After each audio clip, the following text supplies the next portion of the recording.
Bad trip pala, natanggalan ako ng bar end na Tony scooter. Ito Tikan.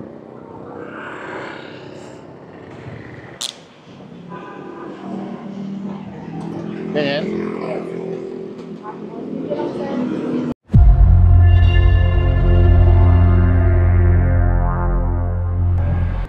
Tara, game! Samahan niyo ako. Punta tayo ng, ano ba to? Pasig o Pateros. Parang 2 weeks na yata namin inaantay ni Airpat. May napanood kasi kami sa mga vlogs yung itlugan ng Itik, ano. So yung itlugan ng Itik doon sa Tikan Canteen, parang Pasig o Pateros, ewan ko, dikit. Ngayon sakto meron, so pupuntahan natin.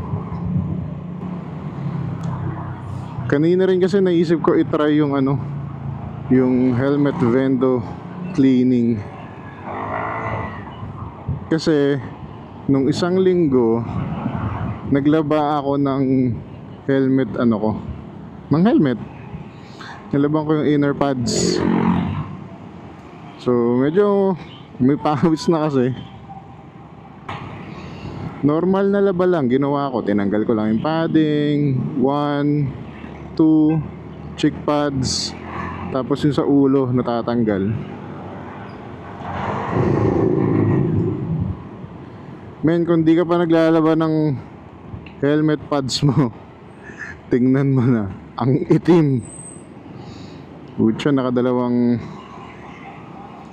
salang yata ako bago nawala yung itim sa tubig. Tapos hanggang ngayon, mga nakailang rides na rin, ang bango, diba?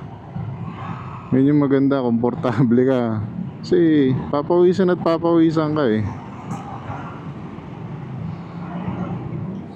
So kanina I was thinking na maghanap naman para dun sa, yun nga, yung helmet vendo cleaning dun naman sa half face natin,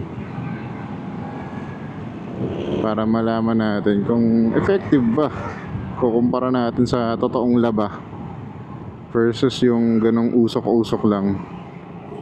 Yun kasi malala na rin yung amoy. May pawis na talaga. Palibasa pag yun ang suot ko, madalas hindi na ako nakakapag balaklava, ganyan. So rekta sa anit. Kaso mo, chinecheck ko kanina, hindi pala natatanggal yung ano, yung pads nun. Cheek pads lang. Pero guys, may nakapag-try na ba sa inyo nung vendo cleaning or helmet cleaner, yung mga naka-vendo? Ako kasi parang sketchy para sa akin. Although 25 pesos, masubukan, di ba? Hindi ko lang alam kung saan may malapit sa amin. Doon kasi sa kanto, parang for the past months meron. Kaso parang di siya binubuksan. Ewan ko, tatanong ko mamaya pag wala akong nakitang ibang mas malapit. Tingnan natin kung uubra sa sobrang bahong helmet. Utrix na helmet yan. Ni-imagine ko tuloy, paano yung iba na hindi talaga nagbabalaklava or what? Anong amoy ng helmet na yun? Diba? Kasi yun nga, from time to time di ko talaga nagagamitan. Ang asim na. Yung itong HJC ko pala, so bali nalabhan ko siya after a year nagamit.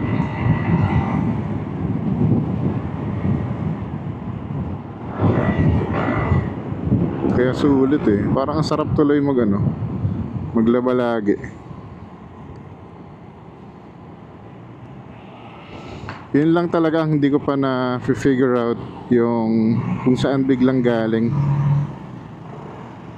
yung wind noise netong HJC V10.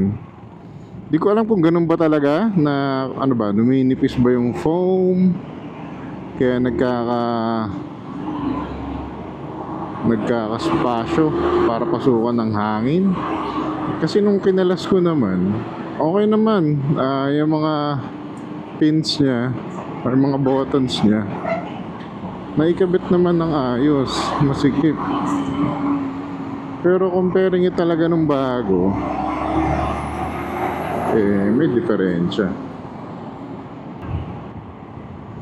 Oo nga pala, if may mga sneakerheads na nanonood dito, today pala yung release ng Jordan 1 Breads High 85. So may allocation si Titan and si Jordan Manila.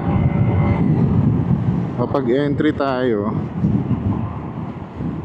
and naghihintay lang tayo ng email, sana makakuha. If hindi kayo nakapag-entry, sayang, I think sarado na. Yung Kobe din na All-Star, yung white, kanina or ngayon ongoing, siguro pag napanood nyo to sarado na. So kanina ni-release ni Park Access yung entries for that.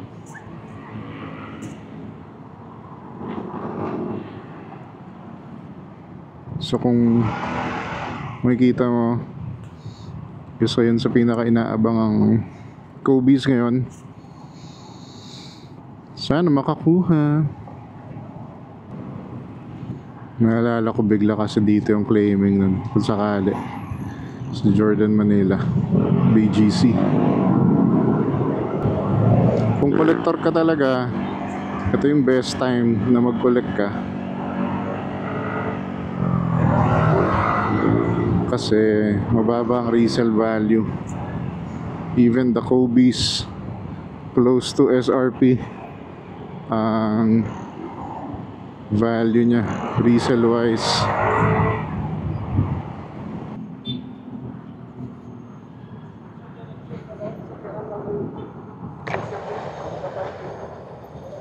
Tambuli, Kampupot, Sampaguita.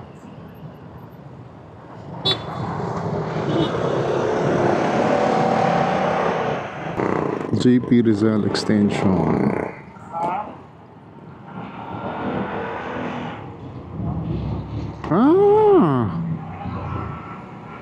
Ito, ano na to?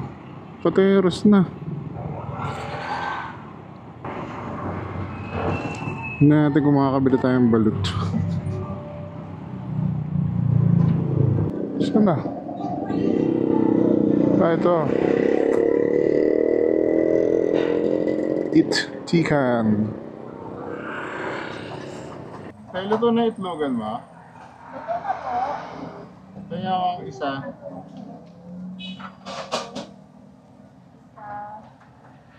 Isa, tsaka isang kaldereta.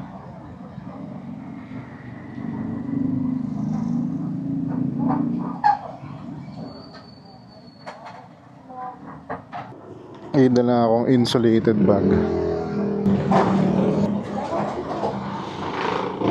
Kaya lahat? Magkano? 270? Itlugan ng manok.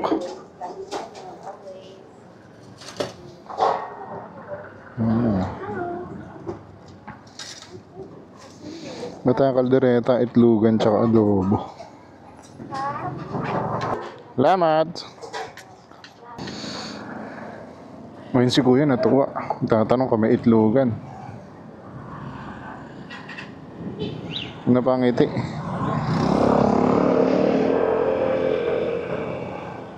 Yung nabili natin, 90 pesos isang order na ulam. Tingnan natin ang hype. Bad trip pala, natanggalan ako ng bar end na Tony scooter. Hindi ko napansin agad na wala. So ngayon, ang pangit ito. Motornilyo. Nag-check ako ngayon ng SIP. Tingnan ko pa saan ako makakabili para mapalitan. Ito yung sa kabila. Kasi hindi siya mabigat. So ang alam ko yung SIP mabigat yun. So ano ba daw maganda sa bar and weights? Maganda daw kasi nakakabawas daw ng di umano ng vibration. So yun yung advantage ng may weights. Nakakainis lang kasi sobrang liit talaga nung kapit nun. Tapos syempre hindi mo pa masasagad kasi nga sa throttle, pag sinasagad mo yun naiipit naman yung throttle. So if you're thinking of buying the Tony Scooter bar end na V2 version 2, papaisip ka. Ang ganda na mag-ride ngayon kasi walang araw, malamig. Imagine 11:30 na, hindi ka pa rin naiinitan. Kakabaka-baka lang sa ulan. Si Omar TV pala, bagong Ducati. Ganda ng hypermotard niya, napakataas lang. Congratulations brother. Si Mr. Sarap naman nag-vlog na ulit. Kala ko nung mga nakaraang video pa mag-vlog. Nagkaka-problema pala siya sa audio. Kaya nito lang ulit siya nakapag-vlog. Yan, follow nyo rin sila guys, yung mga Vespatitos at Ducatitos natin sa Las Vegas.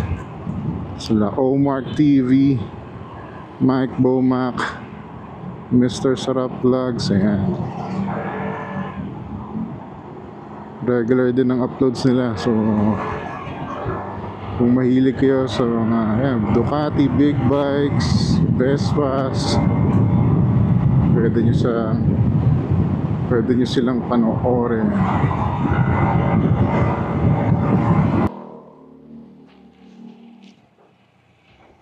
After game ulit. Ito yung Origin half face helmet na gamit natin pang malapitan.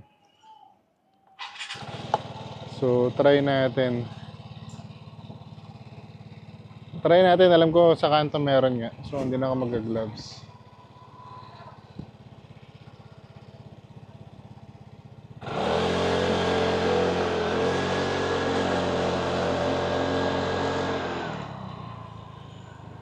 Yung mic naka-magnet dito sa loob ng t-shirt ko.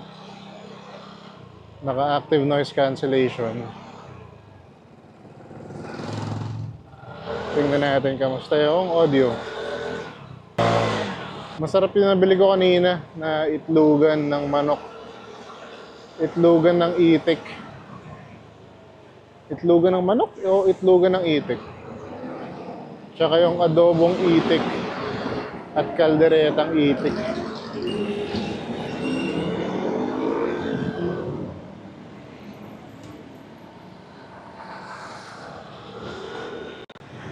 Tao. Ito yung isa dito.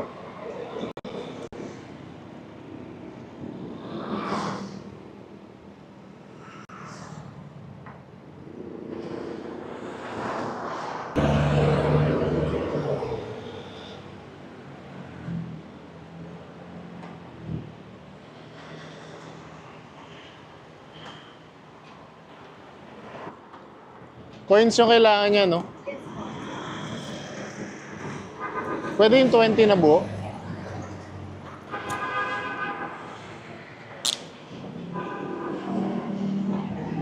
Ganyan?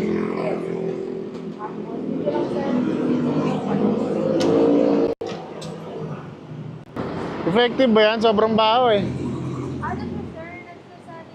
Sanitize lang, hindi siya ano talaga, cleaner na or...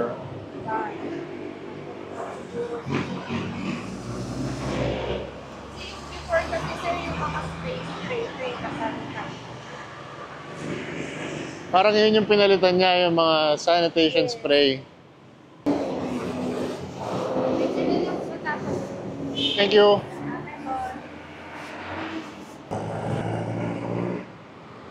So sanitizer lang siya, hindi siya cleaner. Iba pa din yung lalabhan mo. Okay, sayang 20.